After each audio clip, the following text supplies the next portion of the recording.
This is not another ecom podcast. I'm Ian Kaneshiro. Today, we're diving into a challenge that keeps many e-commerce entrepreneurs up at night. That transition from being an Amazon seller with a private label product to a full-fledged brand. It's a journey with pitfalls, but also packed with potential. In the land of e-commerce, standing out requires more than just a great product. It demands a strategic approach to both growth and branding. And that's where our guest today comes in.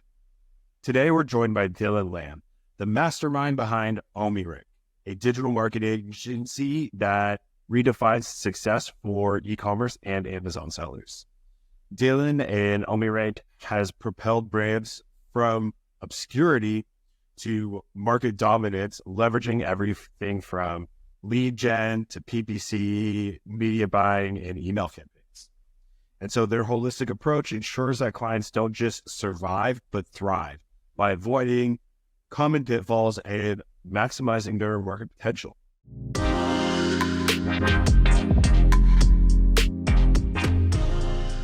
So Dylan, thank you so much for joining us today. Hi, Ian. I'm stoked to be here. Thank you for having me. And so before we jump into kind of the meat of today's episode, which is product launch and branding, is there anything else that you'd like to tell us about yourself? Product launch is changing every single year, so that's another topic to talk about already. I understand that product launch changes every year, but before we jump into like what's happening in 2024 and what these changes are, can you give us a bit of a better understanding about what a product launch is and why we need to care about it? Right. But the reason why product launches is different is because, firstly, we have to tackle with the algorithm changes, and then we have to tackle about whether or not the launch is sustainable and whether or not we're putting too much effort in one launch where the result is not going to be guaranteed or the risk is going to be high. And that's why we have to constantly changing our launch strategy according to what is the industry happening or what are the latest trend, and then we have to accommodate to them, and then we have to make changes on our launch strategy. Okay. And so when it comes down to, people that might be listening to this podcast in terms of Amazon sellers, product launches can happen. These products can, really vary by category across Amazon's entire spectrum of product offerings. And so what are some of the nuances that we might have to look for when we're talking about product launches in specific categories, or really are some of the things that we're looking out for going to be, common checkpoints or lists that we have to go down to that span, whether or not it's in, health and beauty or home improvement? To be fair, launching on Amazon is getting easier. Why did I say that? Back in the days when I was doing this on Amazon FBA back in 2014 or 15, right? Everyone is trying to scramble with a hijacker, trying to hassle with the infringement claim, or maybe another zombie merge or listing takedowns, right? Whereas right now, Amazon have almost cleaned up all the bad actors. And therefore, the way that we launch right now, no matter which category, you're guaranteed that everyone is treated equal. So although there is still strugglings about bulk files, uploading issues, right? Flat file is not really reflecting in the listing page, but that's just a fraction compared to what we had compared to in 2017. So yeah, launching on Amazon, we specifically help brands, we specifically help sellers to turn them from just a Amazon brand into a real brand. So it typically is info with from ideation to validation to development. Then after that, you just start with sourcing to avoid problem into the run into a chance that the product is not selling on Amazon after a year later. So it's really specific that the way that we turn into the brand is not by chance or not by random luck. It's all the hard work that we're putting in to make sure that the brand can last for, the product itself can have at least 5-year life cycle. That's really interesting. One of the things that I want to point out that you said is that moving from just a brand on Amazon to a real brand. And, I think that there'd be some people listening to this that go, I sell on Amazon and I am a real brand. I think that what, you and I were speaking about, before we got started is that there's two different types of, and there might be more, but there's two main types of sellers that are on Amazon. You have the people that have the Amazon sellers with a private label product, and then you have brands that are selling their products. And there's like a clear differentiation there. So can you unpack a little bit more about, what does it mean to be a real brand? And what are some steps that we can take to, pass that threshold? That's a very good question, because a lot of sellers that I work with, they turn to us and say, like, can you help with the revenues to go past 7 figures? But, sometimes we just strictly tell them that, hey, you don't have a brand, you are just selling commodity on Amazon.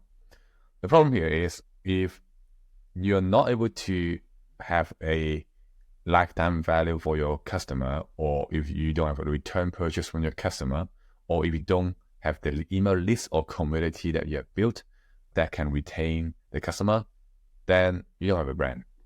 Because the reason why, let's admit it, like everyone sells on Amazon when they first choose on Amazon, it's because Amazon is easy. They give us all the traffics. You don't have to do any marketing. You don't have to run ad outside of Amazon. You just have to do Facebook, and then you don't have to do Facebook. You just have to run keyword ad, and there you go. Bam, you get the sales, right? And therefore, that's the lowest hanging fruit for get started on being a entrepreneur, right? But then to really take to the next level for owning a brand, you have to deal with email marketing, affiliate marketing. You have to deal with affiliate marketing, and you have to deal with like upsell, downsells, right? And then like influencer outreach as well, right? All those things is the actual skill set that you have to attain first in order to turn your brand into a real brand. Or maybe you have someone else behind you to help you out to do the things that it's supposed to do. So eventually that you will create creative assets or maybe a community that could benefit you for the second launch. Having one product in your store, you are just selling commodity, okay? Unless you launch your product on Kickstarter, like what we do. But then like if you are just started selling one product on Amazon, you have like this like just change of color, like just a little bit of a variation, maybe put it on a button, right? You are still selling commodity. And if your brand doesn't possess goodwill from running campaign that is marketing focused, then you can safely say that you still possess a commodity rather than a true Amazon brand. One of the tests I always refer this as in to know that whether or not your brand is a true brand, just ask your customer. Imagine your customer have bought a iPhone case. Okay, this is a casefied iPhone case, I think. But let's say if this is like casefied iPhone case, this is just like XYZ iPhone case. You're gonna ask your customer. Imagine your friends ask the customer, where did you bought the case from? Are they gonna say, I bought it from Amazon for 12 quid? Or are they gonna say, I bought it from XYZ brand, right? If they can name your brand, it means that you have the brand uplift, right? If you do have the brand up goodwill, then you do have a brand. If the customer answer Amazon, then you don't have a brand. Interesting. So the way that whole concept just went straight into my head was that, there's all this hype around the Stanley mugs.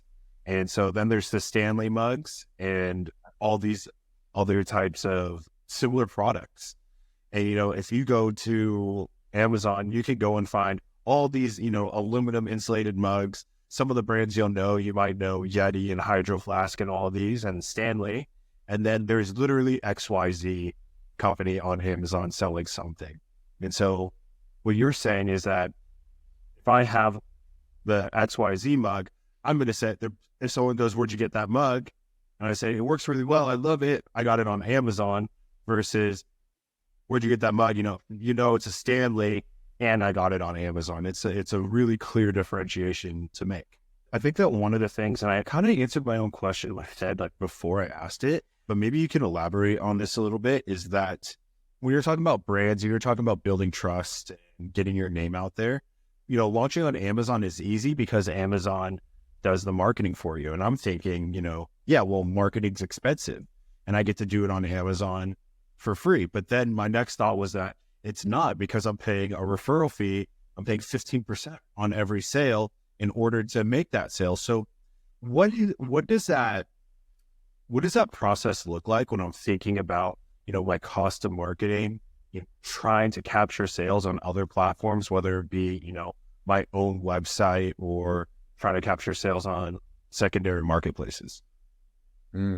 So I assume that you're asking about the fee structure when it comes to launching on other platform, right? Yeah, I'm talking a little bit about like, if I'm trying to build my brand, there is a marketing component that I need to do. And that cost is built into selling on Amazon. But if I'm selling off of Amazon, I have to incur other costs. Right. So every platform have their own fee. Amazon, Etsy, eBay, right? Everyone have their own fee. They just have to understand what fee that they are charging, work it out. But then, yeah, you're correct. Like commission fee, referral fee, and then like storage fee. It's just like there's the huge things. Like when it comes to Amazon, like it's terrible, right? But let's say if we launch a campaign off Amazon, let's say we're building a brand from scratch, not drop shipping, not Amazon, right? So it means that you're gonna be going to Shopify. Shopify have their own Shopify fee. Let's say you're not doing Shopify. Let's say you're doing WooCommerce. WooCommerce have a lowest fees out there, so you can class this as almost less than 5%. And then now we talk about marketing. So if you want to do the marketing, right, the fee that you need to do for is, let's say we launch a Kickstarter campaign. How about that? Should we talk about that? Yeah. If you launch a Kickstarter campaign, it's all about lead gen to collect the lead so you can generate the hype. And then after the lead gen, on the first day of the launch, you will be going on to use a e-com, like a shopping ad, like a e-commerce drop shipping way to run the ad, right? So lead gen to drop shipping way of launching the ad to at the end of the campaign, you will still get the Kickstarter platform fee, which in total still less than Amazon. Okay, let's talk about Kickstarter fee first. Kickstarter fee, they charge a platform fee and they also charge a Stripe fee. So their two fee is less than 20% compared to Amazon. This is like, it's going to be more than 30% on Amazon right now, nowadays. And then let's work out like the lead gen, like how do you work out the lead gen in order to come up with revenue? So the lead gen, you will have to reverse engineering about like, what is your targeted goal. And that's why you will have a targeted CPA, cost per acquisition. Before the cost per acquisition, you will work out the cost per lead. And then before the cost per lead, you want to work out what are the cost per engagement as well. And that's why you want to allocate your ad to the best campaign. And that's why you will have the cost per lead. And then you work out the conversion of what cost per lead, and then so on and so on. And then you can times the conversion of the lead to the acquisition and back to the actual conversion. So those are the fee structure outside of the platform fee, where as an Amazon seller, we will never think about it, because on Amazon, it's all about cut costs. They just do it for you. Right. There you go. Yeah. It's all about, you can do your advertising. And so I guess my question is if I'm launching, a product for the first time, and let's say I've already made the decision that I'm moving from, being an Amazon seller with a private label brand to being a quote unquote real brand. It seems to me that Amazon is a good place to launch the brand because it has the marketing fees built in, and because they handle a lot of the other, if I leverage, Amazon's fulfillment services, their FBA, I can leverage that and be able to easily reach those customers from a logistics standpoint. I don't have to house everything in a warehouse and have deals with all the different carriers and ship and process returns and customer service and all that kind of stuff. Amazon handles that for me. So in terms of that, is the question that I'm coming to is like, is it the right call to just start on Amazon because of the ease? Right. And this is also the reason, people want to come with us to start with Kickstarter, because on Amazon, you have to house your inventory for like 40 days. Mm-hmm. And then let's say if you're a private label, because if we talk about retail arbitrage or wholesale, those are not building a brand, that those are like really like earning the arbitrage between the retails and book order, right? But then let's talk about private label. Private label, if you launch a product on Amazon now, the way that you launch, you go on to test out your product for, let's say, at least 60 days of inventory. And then there's a risk that after 60 days, you will get a bunch of competitors swarming into your niche. And that's why you're ending up to a price war. So at the end of like 40 days, because if you look at the landing time, it will be taking from China to, let's say, US, that will be around 60 days from order to your warehouse. That's pretty much the standard one, 60 to 90 days, but let's use 60 days. And then after that, the launch day to have the algorithms pick up your product or pick up the keyword is going to be another 60 days. So in total, you're adding up to 120 days already. And then 120 days later, you don't have an answer whether or not those product is going to be successful or not, because it all depends on whether or not you have reviews. If you have reviews, then you can get organic traction easier, or maybe lower your CPC because people see reviews and they will buy from you, and that's why you have increase your conversion rate, and that's why your CPC, your bids is going to be lower as well when you're trying to bid on the keyword, right? So at the end of the day, still not guaranteed because there is so much unfavorable factors like account suspension, hijacking, or maybe price war, or maybe like a seasonal problem that we are seeing, or maybe listing takedowns, right? There's so much risk there. Okay. Right? There's so much risk there to launch on Amazon. And therefore, people love Kickstarter right now, trying to sell they love Kickstarter because they know that if they launch on Kickstarter first, they don't have to invest 120 days, and they don't have to invest into the inventory first before they launch on Amazon. Because Kickstarter, you only have to develop a product, and then the way that you develop a product is just like private label. You just pick the right product, give it a story, give it a sort of feature. It's not like innovative product right now that we're talking about. And then you do the lead gen. Those lead gen in the future is going to be good for you to launch on any platform. You're going to Shopify, or you're either going to Amazon, or you can just walk away if you feel like, hey, this is not the product that I want to go for after, or because of the economic of scale, you want to launch another product before going to Amazon, right? So you just have to fulfill the initial order, and then you don't have to hold the 6 days inventory in the warehouse, and then you don't have to keep ordering 30 days, to really make the stock going. And that's the number one problem, that they don't have to cash in the inventory. They can still remain the cash flow to continue to do what they want, right? Before they are stuck with one product that might not be successful. So you're saying if Kickstarter fails, I can just move on? That's right. A company should move on, is what you're saying. Right. Sorry, let me rephrase it maybe. If Kickstarter is successful, you can still move on. You see, or you fail, you can still move on as well.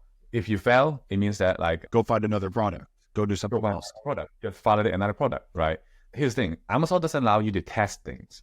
I mean, when you invest in Amazon, you're already investing in maybe at least half a year or 1 year for testing things, right? And that's why going for Kickstarter, you're able to test multiple product in a year before you finally decide, okay, this is going to be a go-to product, and people will love that. We have email list already. We can message them to give us reviews.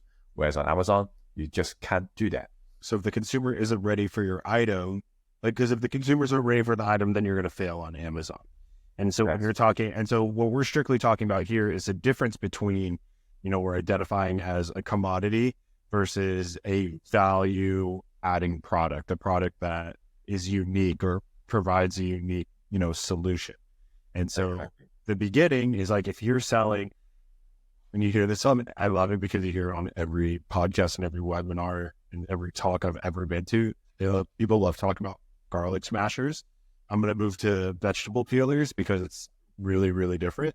If I'm selling a vegetable peeler, we know that people want vegetable peelers. We know approximately how much they want to pay for it. And some of the things, some people might want a rubber grip. Some people want it in certain colors. Some want it to, want to have different size blades, whatever. Like we, as companies and as consumers, we know that what it is, and it's not going to get much better than what's already on the market. So if that's the brand, what I'm understanding is you can go straight to Amazon with that, because we know that people are going to buy it, and then go work on getting your reviews and getting your sales rank up and getting those purchases. But essentially what you're talking about is you're talking about these products that are a bit different, and we're not sure if it's going to work. So we need to find We want to, build a following and show people that we're solving the problem. Yes, exactly.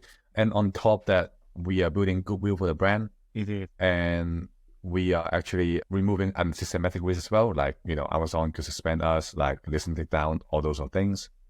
And you got all the creative day one when you launch on Amazon. Imagine when you launch on Amazon using the 60 days method or 90 days method, you are just like putting your product on Amazon listing. There's no video, there's no influencer reach, there's no kind of any backlink support to your website or listing, right? Whereas if you launch on Kickstarter first, you get all those assets that you can use in the future. You have already know that what ad have been working in the past on Facebook, what ads have been working on Google or YouTube when you launch the validation funnel. And therefore, it gives you like an added advantage when you launch on Facebook, on Kickstarter first, and then you go on to Amazon. Okay. So, and when we're talking about product launch, let's take it beyond Kickstarter. Now we're talking about lead generation and having these lists. What are the things that I should be doing next? How do I capture sales and how do I get return customers? And, what's the point of doing all this hard work up front?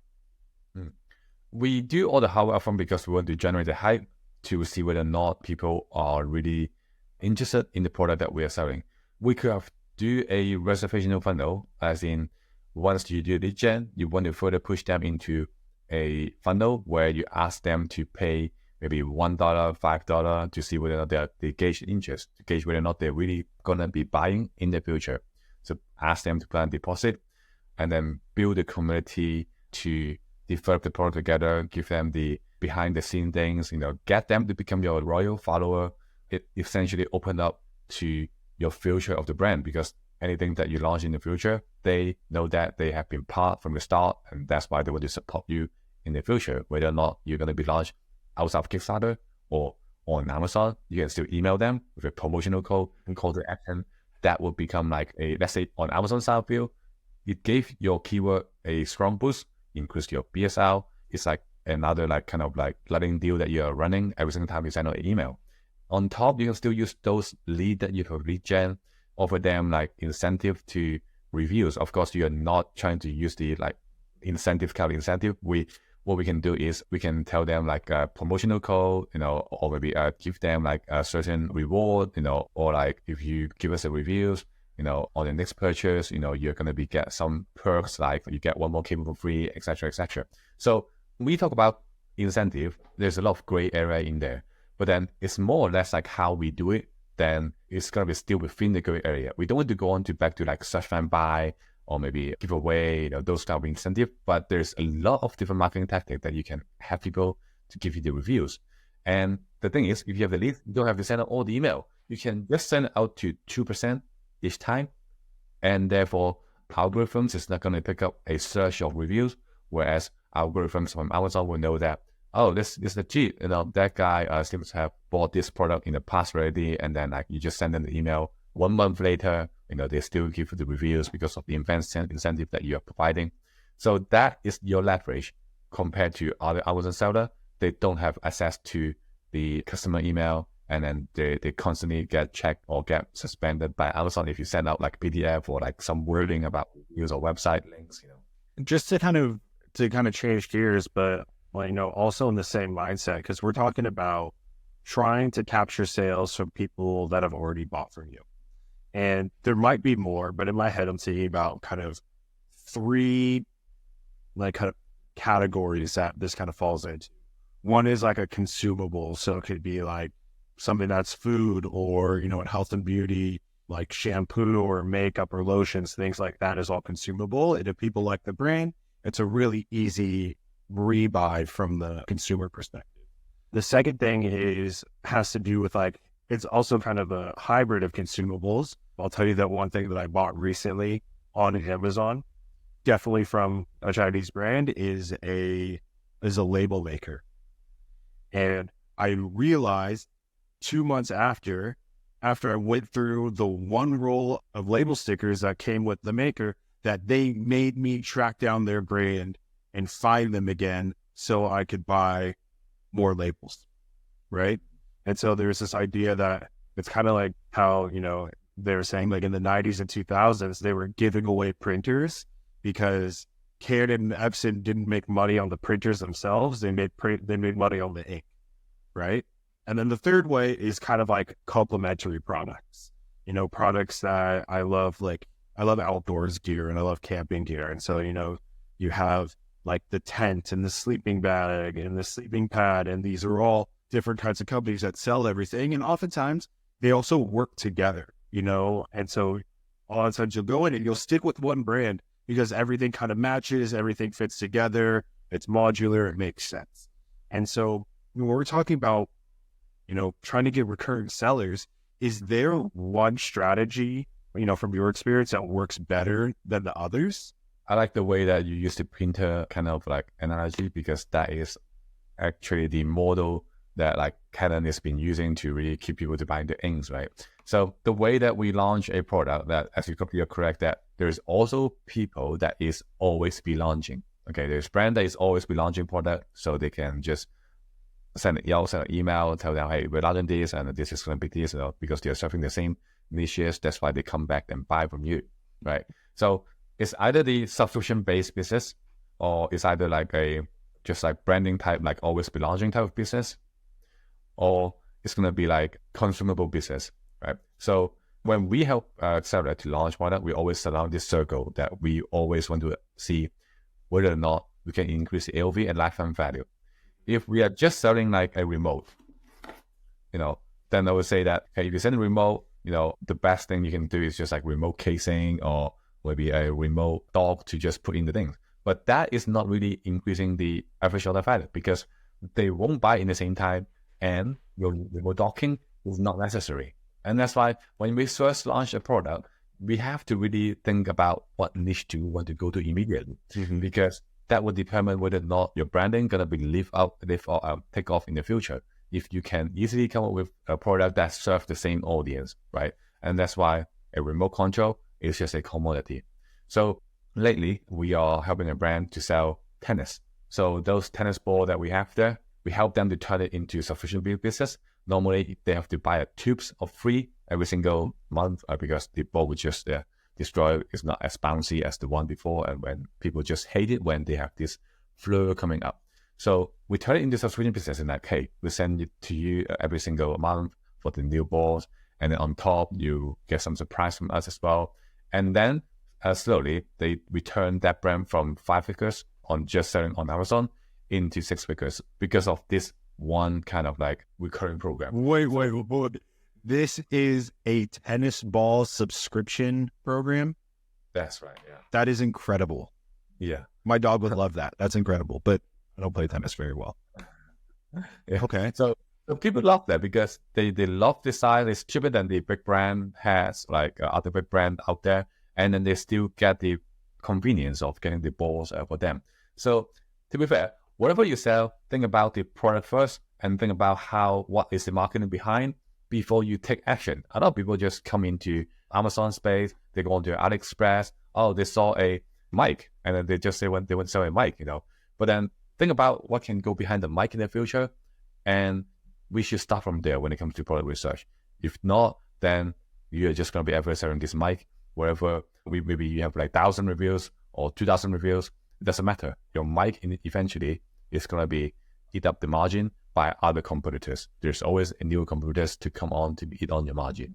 So am I understanding that it's better to sell, I don't know, one product, one person 100 times rather than one product to 100 different people? I would say no matter which, either way, I mean, it's important to have the marketing plan behind, because if your marketing plan is not viable, then your business is not sustainable. And what you just mentioned, they could go both on one product to multiple people or multiple product to one people. They can go either way. Like you look Right. at And sale is a sale. Yeah, multiple product for one person, like, and then charge higher price for the thing. Then they have this like a long lifetime journey for the customer. So it's all about the marketing, what we're doing behind, and therefore we will see whether or not it's sustainable or viable. Okay. That was a really broad and tough question.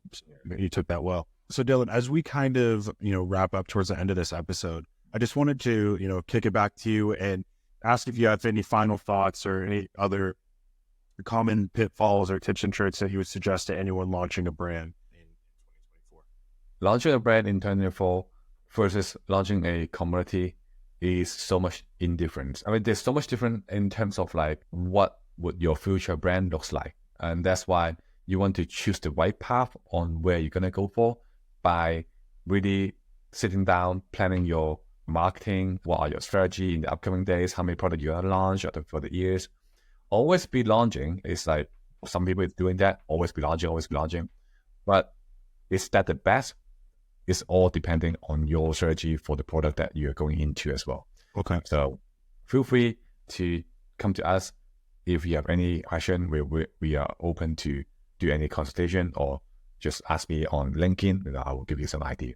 I love that, Dylan. Thank you. So, really what it boils down to is, what we all learned in elementary or primary school. It's the who, why, when, where, and why of our brands and of our products. So that was some really insightful things. The subscription-based tennis ball system blew my mind, and I'll be on the lookout for that for sure. And Dylan, I just wanted to thank you again for joining us on Not Another Ecom Podcast. Yeah, I mean, I'm so glad to be here again. I mean, this is something that give me some new thought as well. Right now, I got another business idea that I'm going to be thinking about for my client. Thank you. I'll be waiting by the mailbox for my cut on that one, for my check. So for all the listeners out there, thank you so much for tuning into another episode. Hope you learned a little bit about, building a brand and, making that jump to being an Amazon seller with a private label product to a full-fledged brand. We'll catch you next time.